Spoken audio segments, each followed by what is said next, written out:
Hello everyone dear students, how are you all of you. तो बच्चों, आज हम अपना व्याकरण में नया पाठ शुरू करने जा रहे हैं और हमारा पाठ नंबर 11 हम पढ़ेंगे आज। और हमारे पाठ का नाम है पत्र लेखन। पत्र लेखन यानी कि पत्र लेखन को हिंदी में बोलते हैं, इंग्लिश में बोलते हैं लेटर राइटिंग। इस पत्र लेखन में आज हम सीखने जा रहे हैं कि पत्र हम किस तरीके से लिखते हैं, यानी कि जब हमें अपनी बात दूसरे तक पहुंचानी हो तो हम पत्र लेखन के माध्यम से कैसे उसे अपने विचार हम दूसरों को पहुंचा सकते हैं। तो चलिए देखते हैं पत्र लेखन क्या है। पत्र लेखन एक विशिष्ट कला है, एक आर्ट है। आधुनिक तकनीक आ जाने के बाद भी पत्र आपसी संबंधों को बनाए रखने का एक अच्छा साधन है। देखो, कितनी भी हमारी आधुनिक तकनीकी आ जाए लेकिन फिर भी पत्र हम आपसी जो हमारे संबंध है, रिलेशन है, उनको बनाए रखने के लिए यह आज भी अच्छा साधन है। ठीक है, तो पत्र लेखन में निम्नलिखित मुख्य बातों का हमें ध्यान रखना चाहिए कि जब भी हम पत्र लिखें तो ये चीजें हमें ध्यान में रखनी है। पहला है, पत्र की भाषा सरल और स्पष्ट हो। कैसी हो? सरल और स्पष्ट, यानी कि जो भी आप अपनी बात कहना चाह रहे हैं वो सिंपल हो और इजी हो। फिर है, पत्र अनावश्यक रूप से बड़ा ना हो, यानी कि जितनी आपको बात कहनी है वो सिर्फ आपको शॉर्ट फॉर्म में कहनी है और कंसाइज वे में कहनी है।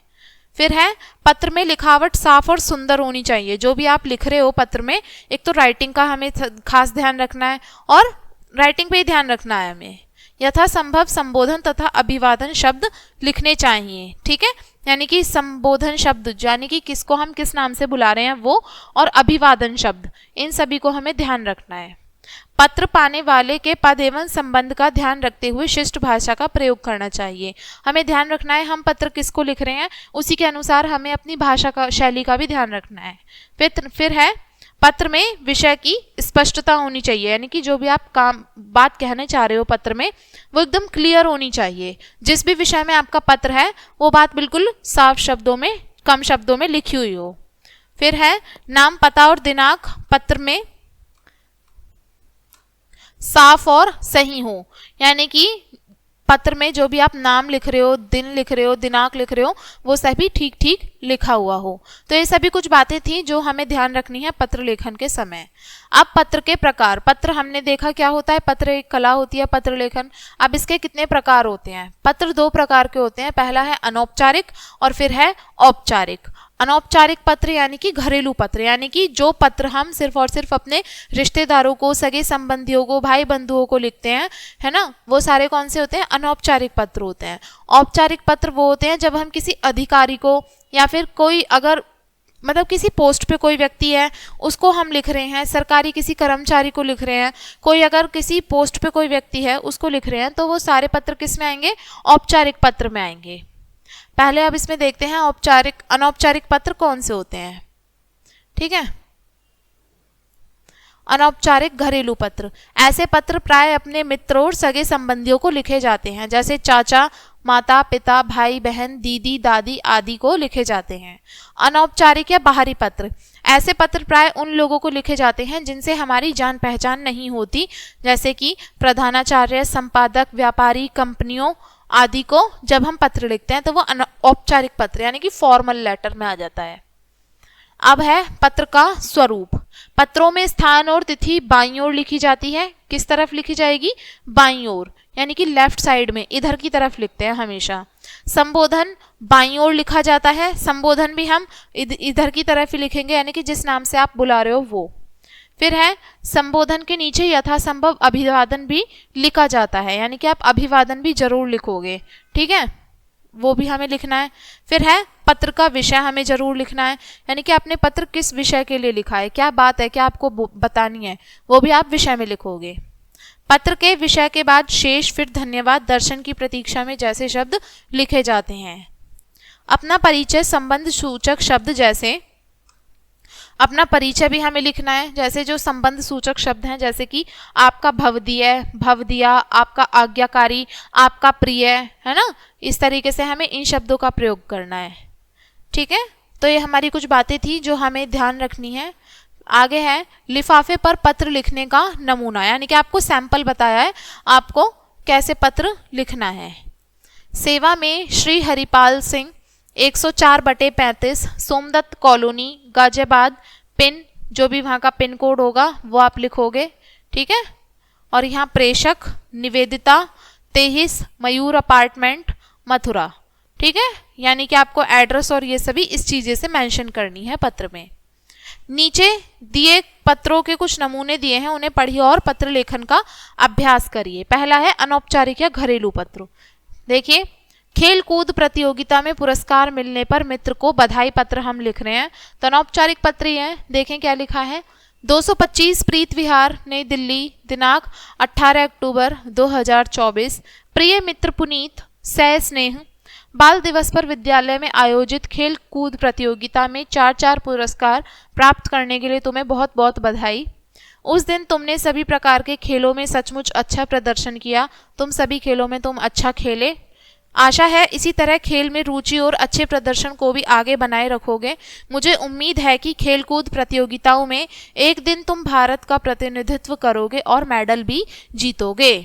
ठीक है, भारत को प्रेजेंट करोगे तुम, इंडिया को प्रेजेंट करोगे और साथ में मेडल भी तुम जरूर ही जीत के लाओगे। तुम्हारा मित्र कार्तिक। ठीक है, तो आगे देखें, आगे कौन सा पत्र बोला है। यात्रा का वर्णन करते हुए पिता को पत्र लिखना है। छात्रावास केंद्रीय विद्यालय, 6 जनवरी 2024। आदरणीय पिताजी, सादर चरण स्पर्श। मैं यहाँ कुशल हूँ, मैं यहाँ अच्छा हूँ। आशा है आप सभी कुशल पूर्वक होंगे। मैं आज ही शिमला की यात्रा समाप्त कर वापस आया हूँ। मेरी शिमला यात्रा बहुत अच्छी रही। कक्षा अध्यापक और स्कूल के मित्रों के साथ मैंने शिमला के प्राकृतिक सौंदर्य का भरपूर आनंद उठाया। दूर दूर तक फैले बर्फ से ढके पहाड़ हमारे मन को लुभा रहे थे। मैंने अपनी डिजिटल कैमरे में उन सारे दृश्यों को कैद कर लिया है। घर आने पर मैं सारी तस्वीरें आप सभी को दिखाऊंगा। मैं इस यात्रा को कभी नहीं भूल सकता, यानी कि बहुत मेमोरेबल है मेरे लिए। माता जी को प्रणाम और अदिति को प्यार। आपका आज्ञाकारी पुत्र सृजन। ठीक है, तो ये था हमारा पत्र शिमला की यात्रा का वर्णन करते हुए। तो ये हमने अनौपचारिक पत्र देखे, अब हम देखेंगे औपचारिक या बाहरी पत्र। ठीक है, देखिए, पहला है आपको शुल्क फीस माफी के लिए प्रधानाचार्य को पत्र। सेवा में प्रधानाचार्य महोदय, डीएवी पब्लिक स्कूल दिल्ली, 2 अप्रैल 2024।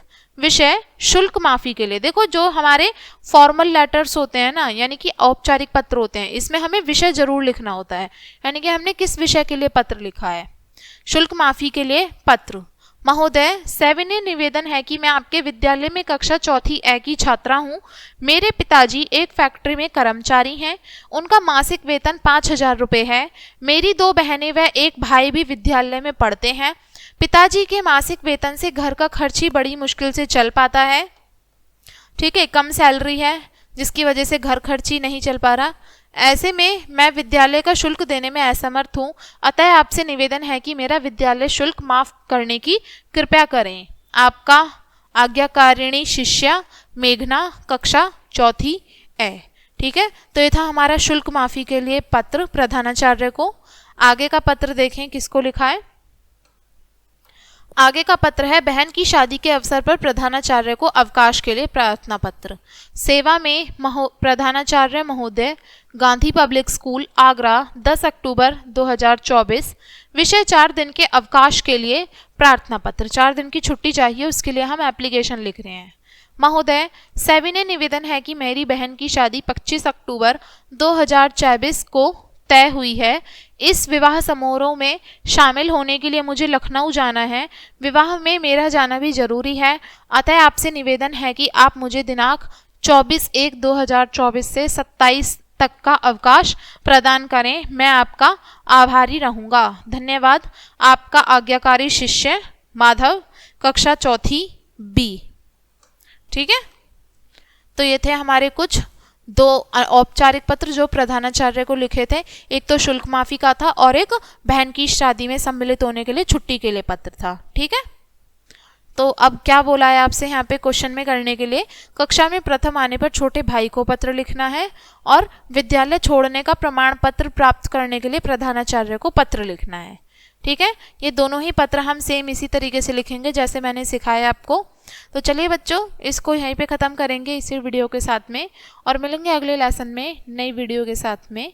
और वीडियो देखने के लिए आपका धन्यवाद।